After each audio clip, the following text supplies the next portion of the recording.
تحياتي. أغرب حوادث وفاة الفنانين: قتل، فقر، حزن، واتهام بالدعارة.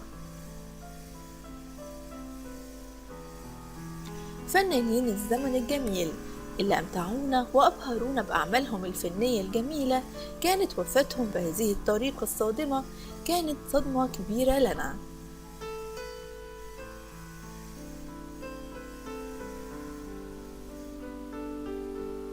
والبداية هتكون مع الراحلة ميمي شكيب.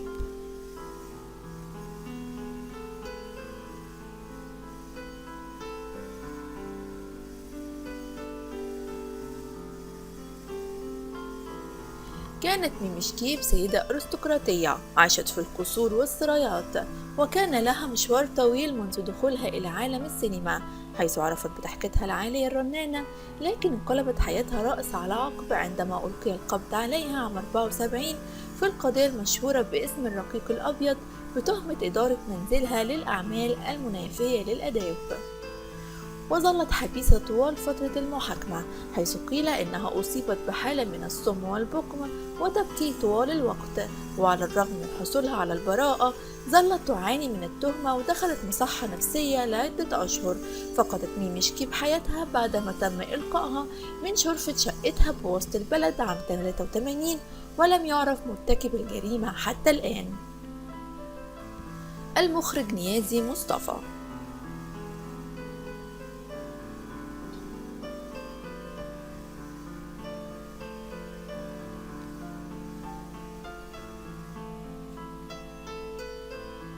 فوجئ جمهور مخرج الأكشن والإثارة نيازي مصطفى بخبر وفاته بعد أن انتهى من تصوير المشهد الأخير من فيلم الأوراداتي 20 أكتوبر سنة 86.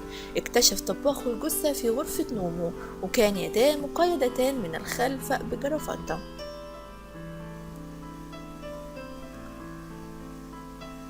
واكتشف أن يده مقطوعة بشفرة حادة ومكمم الفم بفوطة من القماش.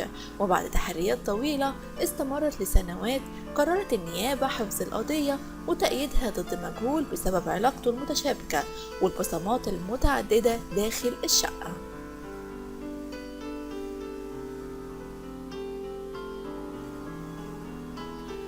الراحلة وداد حمدي.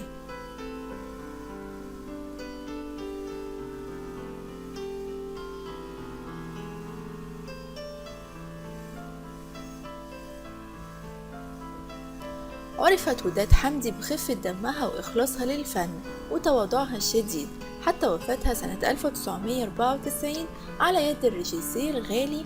صعد القاتل إلى شقتها بعد أن ادعى أن هناك دورا ينتظرها، واستقبلته ثم استأذن منها للدخول الحمام،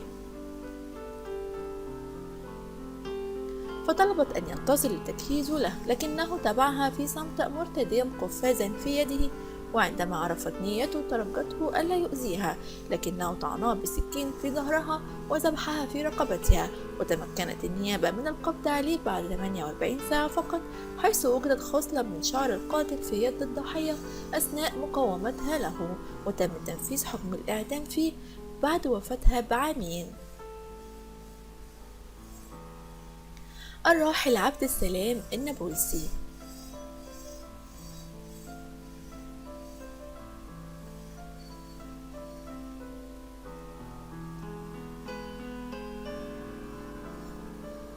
لقب عبد السلام النابلسي بأسطورة الكوميديا بسبب أفيشاته المضحكة، إلى أن فاجأه المرض، حيث أخبر الفنانة صباح بمعاناته عندما اندهشت من سماع صوت مياه منسابة من حجراته. كان النابلسي يترك مفتاح باب غرفته بالخارج دائما، خوفا من الموت في أي لحظة. وساءت حالته وامتنع عن الطعام والشراب إلى أن لفظ أنفاسه الأخيرة بإحدى النوبات قبل وصوله إلى المستشفى. وتكفل صديقه الفنان فريد الأطرش بمصاريف جنازته، حيث فقد أمواله بعدما أعلن بنك إنترا في بيروت إفلاسه، والذي كان يضع به كل ما يملكه، إلى جانب تفاقم مشاكله مع الضرائب والتي بلغت 13,000 جنيه وقتها. الراحل أمين الهنيدي.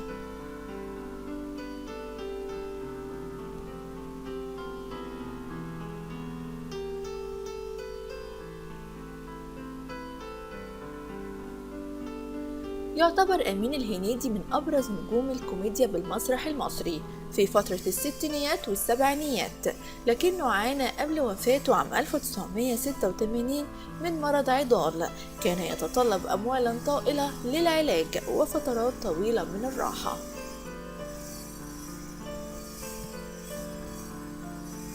لذلك قرر الابتعاد عن المسرح والسينما وتوفى في المستشفى، ولم تستطع أسرته الحصول على جثته إلا بعد سداد مبلغ قدره 2000 جنيه تعذر دفعها في البداية.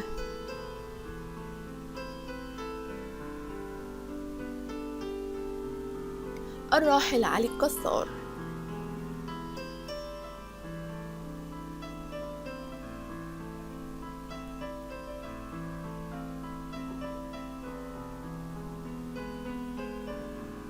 عم عثمان شخصية جسدها علي الجسار لمنافسة كشكش بيه أو نجيب الريحاني. يعتبر علي الجسار رائد المسرح الكوميدي الغنائي، ورغم ما حققه من نجاح مشهود مات فقيرا عام 1957 بمستشفى القصر العيني على سرير من الدرجة الثالثة بعد صراع مع مرض سرطان البروستاتا. الراحل عبد الفتاح الأسري.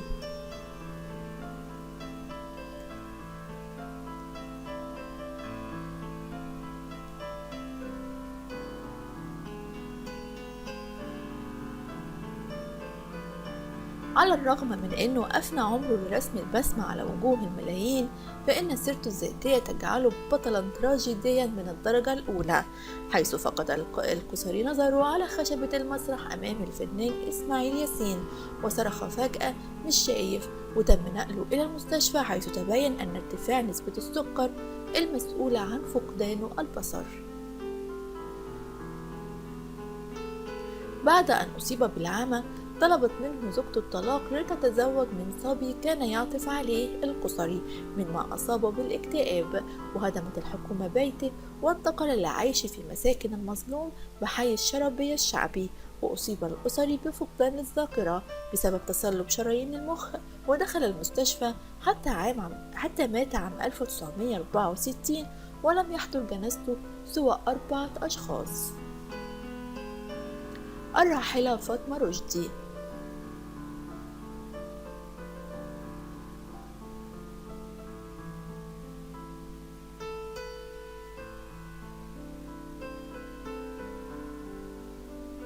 بعد عقود من الشهرة والأضواء التي عاشتها الفنانة فاطمة رشدي، عاشت آخر أيامها بحجرة داخل أحد الفنادق الشعبية بالقاهرة، حيث أصابها الهرم وفقدان الصحة والمال، واضطرت للتسول من المرة، وتوفيت وحيدة عام 1996 عن عمر يناهز 84 عام، ولم يجد جيرانها تكلفة الجنازة فقاموا بجمع الأموال اللازمة من بعضهم. الراحل عماد حمدي.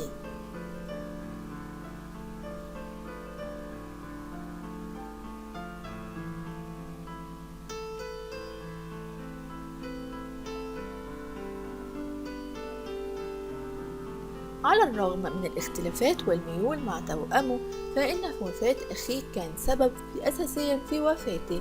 كان عماد حمدي شديد التعلق بأخيه التوأم عبد الرحمن، وعندما رحل أخوه عن العالم ساءت صحته وأصيب بحالة من الاكتئاب أدت إلى اعتزال الفن والجلوس في البيت حتى رحيله بعد 3 سنوات من وفاة أخيه. الراحل رياض الأصبجي.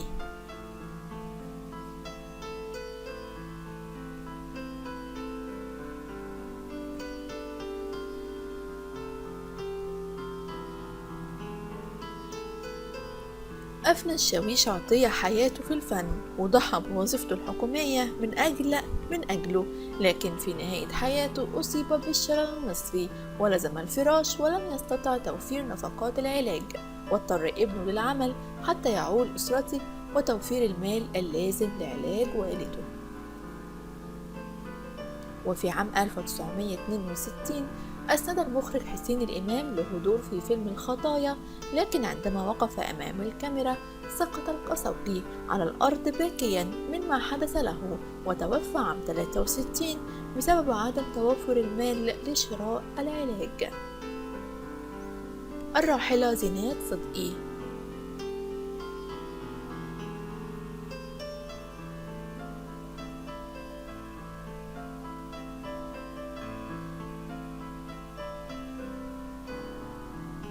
عرفت زينات صدقي بتلقائيتها وضحكتها التي تعبر عن الست المصرية الأصيلة، وبعدما اقتحمت عالم الكوميديا بعد أن كان حكرا على الرجال عاشت في منزلها 16 عاما دون عمل، وعانت من ضائقة مالية اضطرت لبيع أساس منزلها لشراء الطعام، كما أصيبت بهبوط في القلب ومياه في الرئة إلى أن ساءت حالتها وتوفيت وحيدة عام 1978 بعد أن شم جيرانها رائحة كريهة تخرج من منزلها ليعثروا عليها جثة هامدة في سريرها. الراحلة كاميليا.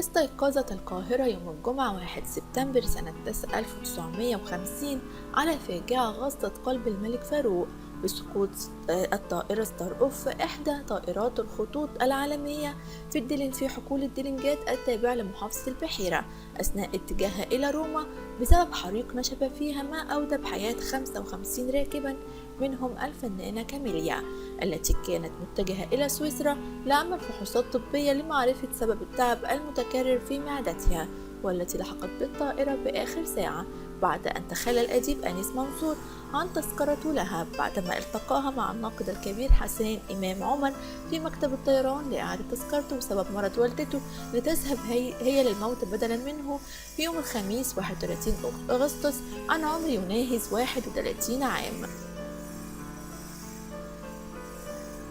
توجه المحققون لمكان الحادث لمعاينته بعد سقوط الطائرة ليتفاجأوا بجثة جاميليا ملقاة على الأرض، وكانت الوحيدة التي تمكنوا من التعرف عليها لبيان ملامحها، فرجحوا محاولتها الفاشلة بالفرار من الطائرة إلا أن أسلاك هيكل الطائرة منعتها لتلقي مصرعها مع الآخرين.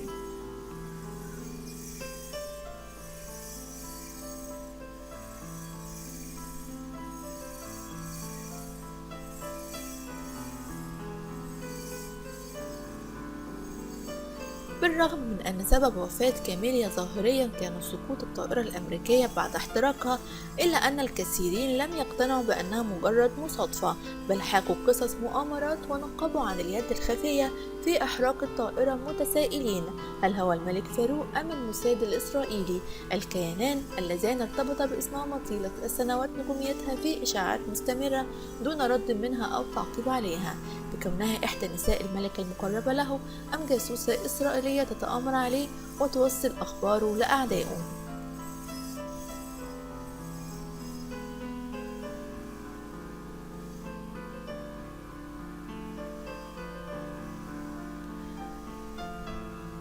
فاعتبروا يا أولي الألباب، رحم الله الفنانين وأسكنهم فسيح جناته.